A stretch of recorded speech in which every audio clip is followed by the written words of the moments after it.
Switzerland سے بہت اچھی خبریں آ رہی ہیں اور امریکہ اور ایران کے درمیان جو مذاکرات ہو رہے تھے اس میں بہت ہی نمایاں اور غیر معمولی قسم کی پیش رفت ہوئی ہے، اور امریکہ اور ایران نے پاکستان کو بطور ثالث اس کی موجودگی میں اس روڈ میپ پہ اتفاق کر لیا ہے جس روڈ میپ پہ ان کو کام کرنا ہے اور وہ پائیدار امن کی راہ تلاش کرنی ہے، اور یہ جو تنازعہ تھا امریکہ اور ایران کے درمیان اس کو حل کرنا ہے۔ میرا نام اظہر علی خان ہے اور آپ دیکھ رہے ہیں آج کی بات۔ تاریخی کامیابی سے ہمکنار ہونے والی اس لیک لیوسن سمٹ میں ایرانی ڈیلیگیشن نے ان تمام پہلوؤں کا بہت تفصیل سے احاطہ کیا جو اصل میں دونوں ممالک کے درمیان تنازع کی وجہ ہیں اور جن کی وجہ سے ایران اور امریکہ کے درمیان جنگ بہت ہی شدت اختیار کر گئی تھی۔ جو ایرانی ڈیلیگیشن ہے اس نے اس بات پر زور دیا کہ جو اثاثے ہیں ایران کے انہیں غیر منجمد کیا جائے، انہیں بحال کیا جائے تاکہ اس کی معیشت گرو کر سکے، اپنا ساز برقرار رکھ سکے، اور اسی کے ساتھ ساتھ جو بہت ساری پابندیاں جن کا سامنا ایران کر رہا ہے خاص طور پر تیل برآمدات سے متعلق، ان پابندیوں کو نرم کیا جائے اور آہستہ آہستہ انہیں ختم کیا جائے تاکہ ایران بھی پوری دنیا کے ساتھ اپنی ٹریڈ کو بحال کر سکے، ٹریڈ جاری رکھ سکے، اور جو اربوں ڈالر کی ٹریڈ وہ کر سکتا ہے، جو اس کا پوٹینشیل ہے پوری دنیا کے ساتھ، اس پہ عمل کر سکے اور اس کو یقینی بنا سکے۔ اسی کے ساتھ ساتھ جو ممالک ایران سے تیل لینا چاہتے ہیں، ایران ان کو بہت ہی کمپیٹیٹو پرائسز پہ اپنے تیل کو بیچ سکے اور پوری دنیا کے اندر اپنے تیل کی تجارت کو بحال کر سکے،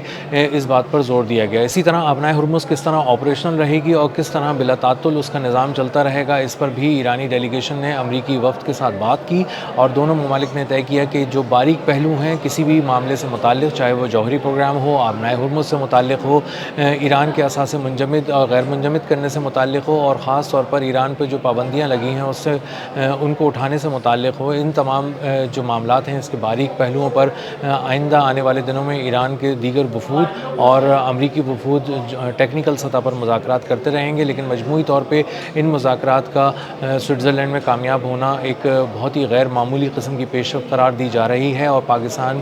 کی بہت دنیا بھر میں پذیرائی ہو رہی ہے، اور اس وقت اسرائیل میں صف ماتم بچھی ہوئی ہے کیونکہ نیتن یاہو بہت زیادہ پریشان ہے اور وہ یہ چاہ رہا تھا کہ یہ ساری چیزیں ڈی ریل ہو جائیں، ڈی ٹریک ہو جائیں، لیکن سوئٹزرلینڈ میں جو سارے مذاکرات تھے یہ کامیابی سے ان کا انعقاد بھی ہو گیا، اور ان میں جو معاملات میں کہیں نہ کہیں ڈیڈ لاک ایکسپیکٹ کیا جا رہا تھا وہ بھی نہیں ہوا، اور معاملہ بہت ہی تیزی سے آگے بڑھ گیا، اور اس کا مطلب یہ ہے کہ آنے والے دنوں میں جو دونوں ممالک کے وفود ہیں یہ بیٹھ کر کچھ باریک پہلوؤں کا جب احاطہ کر لیں گے، اس پہ بات چیت کر لیں گے اور اس پہ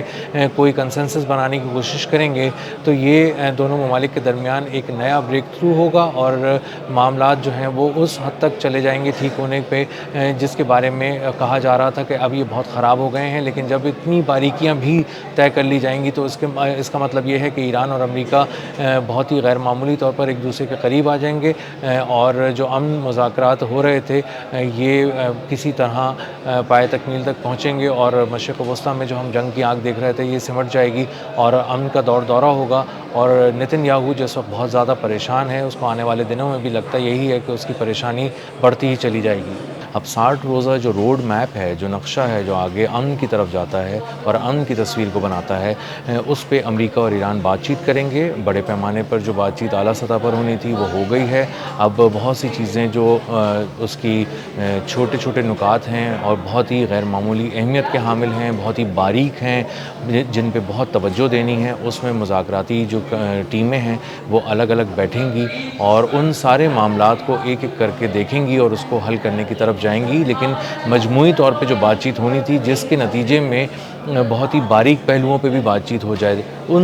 اس طرح کی بات چیت کو، اعلیٰ سطح کی بات چیت کو مکمل کر لیا گیا ہے۔ اس میں کامیابی کی خبریں آئی ہیں، اور یہ جو کامیابی کی خبریں ہیں یہ براہ راست اسرائیل کے لیے ایک بام شیل سے کم نہیں ہیں، اور بہت ہی بڑا دھماکہ نیتن یاہو کے دماغ میں ہوا ہے کیونکہ اس کی نظریں مسلسل سوئٹزرلینڈ پہ لگی ہوئی تھیں کہ کس طرح ان امن مذاکرات کو ناکام بنایا جائے، کس طرح ایران کو پھر نیچا دکھایا جائے، امریکہ اور ایران کے درمیان جو ایک تنازع ہے اس کو کیسے ہوا دی جائے، کہاں سے حملہ کیا جائے، کہاں سے اس پہ وار کیا جائے ان مذاکرات پہ، اور کس طرح اس کو ڈی ریل کیا جائے تاکہ یہ دونوں آپس میں آمنے سامنے لڑ جھگڑ کر کھڑے ہو جائیں اور اس کے بعد دوبارہ ایک جنگ کا ماحول بن جائے، اور اس سے جو ایک اقتدار جو اس کا ڈولتی ہوئی کرسی ہے نیتن یاہو کی اس کو دوام ملے۔ اگر ایسا ہوتا تو نیتن یاہو کو جواز مل جاتا کہ وہ یہ بات کہتا رہا ہے اور اس کی بات بالکل ٹھیک تھی کہ ایران جو ہے وہ اس وقت بہت زیادہ مسائل کھڑے کر رہا ہے، اور جب تک اس مسئلے کو مستقل طور پہ حل نہیں کیا جائے گا، اس کا مکمل علاج نہیں کیا جائے گا، اس پہ جنگ مسلط کر کے اس کو تباہ نہیں کر دیا جائے گا، اس وقت تک ایران اپنے ارادوں سے باز نہیں آئے گا۔ لیکن ایران نے اپنی حکمت سے، اپنے تدبر سے، دور اندیشی سے اور اپنے تحمل سے ان مذاکرات کو کامیاب کرایا۔ امریکہ کو بھی اب یہ بات بہت اچھی طرح سمجھ میں آ چکی ہے کہ نتن یاہو ان کے لیے مر چکا ہے، اور نتن یاہو مستقل اس کے خلاف سازشیں کر رہا تھا، اس حکومت کے خلاف جو ڈونلڈ ٹرمپ کی ہے، امریکہ کے خلاف سازشیں کر رہا تھا، اور کہیں نہ کہیں ایسی چوٹ پہنچاتا تھا ڈونلڈ ٹرمپ کو بھی تاکہ یہ معاملہ خراب ہو جائے، اور اسی لیے جے ڈی وانس کو بھی کھل کر بولنا پڑا، اور اسی لیے ڈونلڈ ٹرمپ کو بھی کھل کر بات کرنی پڑی کہ اصل میں مسئلہ جو ہے وہ ایران نہیں ہے، اصل میں مسئلہ نتن یاہو، اس کی سوچ ہے، اس کے ظالمانہ اور شیطانی کام ہے، اور جب تک نتن یاہو موجود ہے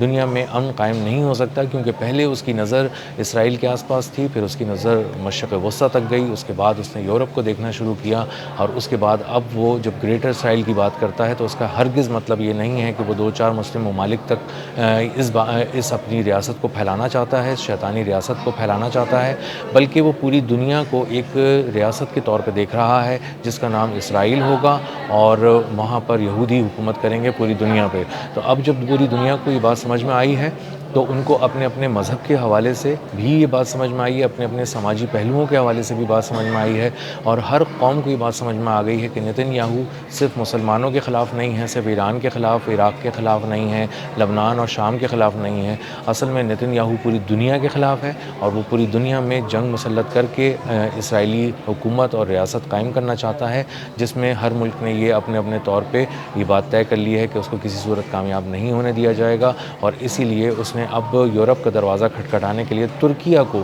نشانہ بنانے کی کوشش کی، اور مسلسل وہاں پہ قبرص کے پاس اس نے بہت ساری یہودیوں کو زمینیں دلوائیں تاکہ یہودی وہاں پر آباد ہونے کے بعد اسرائیل جو ترکیہ ہے اس پہ زور بڑھائیں اور آہستہ آہستہ اپنا اثر یورپ پر قائم کرنا شروع کر دیں۔ اب معاملہ یہ ہے کہ جب لبنان کا محاذ آتا ہے تو نتن یاہو کو بہت بڑی اور بری شکست کا سامنا وہاں پر کرنا پڑا ہے۔